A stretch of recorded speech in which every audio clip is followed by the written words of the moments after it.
Muy buenos días, profesor. Buenos días a todos mis compañeros. En este caso me tocó hablar sobre el capítulo 4, propuesta de mejora para el sistema de control de interno en el proceso de emisión de créditos para la pequeña y microempresa o institución financiera mediante la implementación del COSO 2013.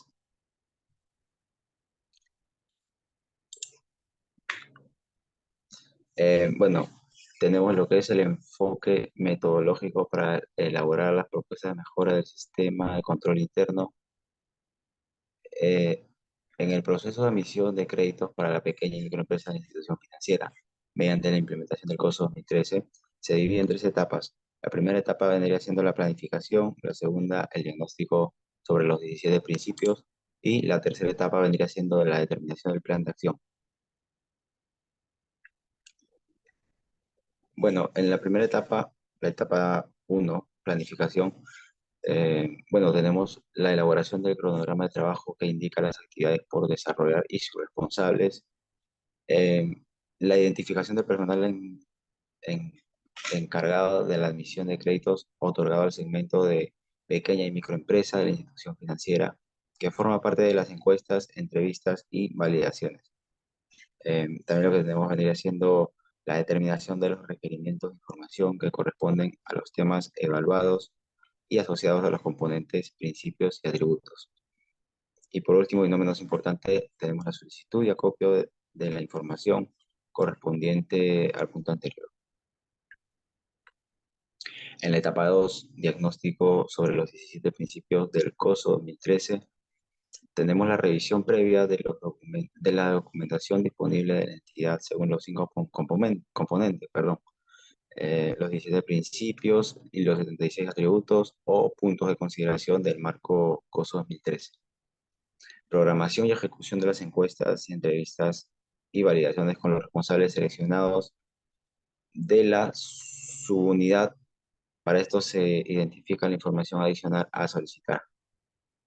De acuerdo con los resultados obtenidos entre la situación actual del sistema de control interno de la entidad y los requerimientos del nuevo COSO, los responsables de la unidad deben identificar lo siguiente: el estado deseado del sistema de control interno de la unidad, las brechas que deben ser cerradas para llegar al nivel de madurez deseado y por último deberían identificar las bases para el diseño del plan de acción de cierre de brechas. Todo esto con el propósito de organizar y planificar la ejecución de lo anteriormente planteado, perdón. Se decide elaborar un checklist para poder identificar el diagnóstico general del sistema de control interno basado en el cumplimiento de los 17 principios del COSO 2013. Aquí tenemos la tabla y está dividido en 5 componentes. Primer componente, ambiente de control. Segundo componente, evaluación de riesgos, actividad de control, información y comunicación y el monitoreo, perdón. Y aquí tenemos el resultado de evaluación. En ambiente de control tenemos 3.6, evaluación de riesgos 3.39, en actividad de control 3.84, en información y comunicación 3.82 y en el monitoreo tenemos 3.80, ¿no? Y, y luego obtenemos como resultado el diagnóstico del sistema de control interno, un 3.70, ¿no? La etapa 3, determinación del plan de acción. En función a los resultados del diagnóstico, se identifican las acciones necesarias a fin de la minimización de brechas de control identificado. En la documentación de las recomendaciones en plan de acción consideramos lo siguiente: 1, la descripción de las actividades a desarrollar; 2, los entregables; 3, los responsables del desarrollo de las actividades; y 4, los plazos. En punto número 2 tenemos la ampliación del marco del COSO 2013. Para realizar el levantamiento de la información y conocer la situación actual del sistema de control interno, en la admisión y gestión de la cartera de créditos del segmento pequeño y microempresa de la institución financiera, se realizan los procedimientos de control interno según el modelo COSO 2013 y sus respectivos componentes. Para esto se asigna una calificación a cada pregunta para poder finalmente, perdón, determinar el nivel de riesgo y de confianza de cada componente. Aquí tenemos los componentes, ¿no? Tenemos como número uno, ambiente de control, principales resultados obtenidos, propuestas de mejora, evaluación de riesgos, principales resultados obtenidos, propuestas de mejora y actividades de control. Principales resultados obtenidos, propuestas de mejora, información y comunicación. Y en lo que vendría siendo los principales resultados en monitoreo, perdón, tenemos también los principales resultados obtenidos y la propuesta de mejora. Como punto número 3 tenemos la priorización de los planes de remediación. De acuerdo con el análisis de brechas identificados sobre la base de los puntos de interés establecidos del marco COSO 2013 y de acuerdo con las entrevistas del personal de la entidad financiera, se define aquellos puntos más críticos a considerar en la ejecución del plan de remediación. A continuación, considerando los plazos de remediación definidos en coordinación con las áreas responsables, se muestra el siguiente gráfico. Aquí tenemos la hoja de ruta para poder implementar los planes de acción. Aquí tenemos en corto plazo, mediano plazo y largo plazo, ¿no? Corto plazo tenemos comunicar el código de ética a los proveedores y también tenemos la interiorización del código de ética por los trabajadores. En el mediano plazo tenemos eh, tres herramientas, lo que vendría siendo la implementación de un equipo multidisciplinario, la utilización de herramientas fidedignas y sistematizar el flujo documentario. Y a largo plazo tenemos una herramienta, el desarrollo de una herramienta integrada para la búsqueda de datos. Aquí tenemos la tabla 5, priorización de planes de remediación, lo que vendría siendo, lo que vendría con el primer componente, el ambiente de control, ¿no? Aquí tenemos. Acá tenemos otro cuadrito que vendría siendo con el segundo componente, evaluación de riesgos, y también tenemos el tercer componente, actividades de control. Con el cuarto componente tenemos la información y comunicación, como vemos, tiene un impacto alto, un esfuerzo alto, la prioridad es media, y a ver, seguimos con el cuarto componente.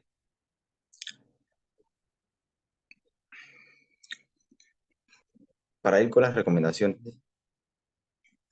bueno, me tocó también hablar sobre las recomendaciones, ¿no?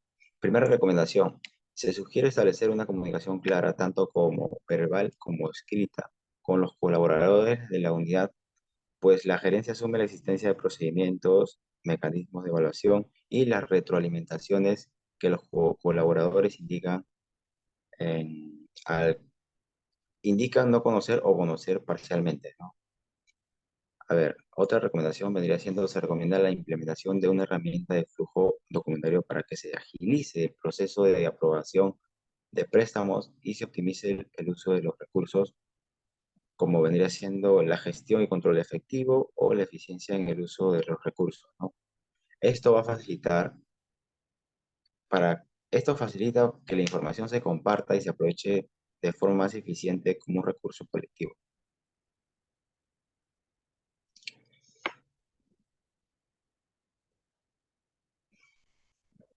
Vamos con los componentes, perdón, con los principios. A ver, me tocó hablar sobre el principio también número 4 y 5 y 6. Lo voy a hacer un breve resumen, ¿no? Vendría siendo el principio número 4. La organización demuestra un compromiso para poder atraer, desarrollar y retener profesionales competentes en alineación con los objetivos de la organización. ¿Qué cosa establece este principio? Establece políticas y prácticas que reflejan la expectativa de competencias necesarias para apoyar el cumplimiento de los objetivos. Ahora seguimos con el principio número 5. La organización define las responsabilidades de las personas a nivel de control interno para la consecución de los objetivos, ¿no? ¿Esto qué hace? Esto evalúa el desempeño y premios y disciplina de los individuos. La administración y la junta directiva evalúa el desempeño y la responsabilidad de control interno, incluyendo la adherencia a los estándares de conducta y los niveles de competencia esperados, y proporciona premios o ejerce acciones disciplinarias cuando es apropiado, ¿no? Y cuando se lo amerita. Seguimos con el principio número 6. La organización define objetivos claros y relevantes que permitan la identificación y evaluación de riesgos asociados. ¿Esto qué cosa hace, no? Se tiene los siguientes tipos de objetivos, perdón. Operacionales, reportes financieros externos, reporte financiero interno, cumplimiento y de reporte interno. Estos objetivos establecidos están alineados con la estrategia de la organización, las normas internas y externas que regulan la industria y también el apetito de riesgo definido. Bueno, en este caso sería todo por mi parte y lo que tengo es la pregunta, a ver, una pregunta muy sencilla, vendría siendo,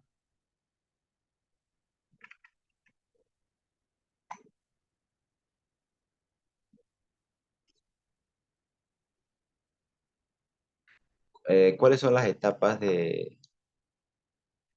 cuáles son las etapas del enfoque metodológico para poder elaborar la propuesta de mejora, ¿no? Eso sería todo por mi parte. Muchas gracias.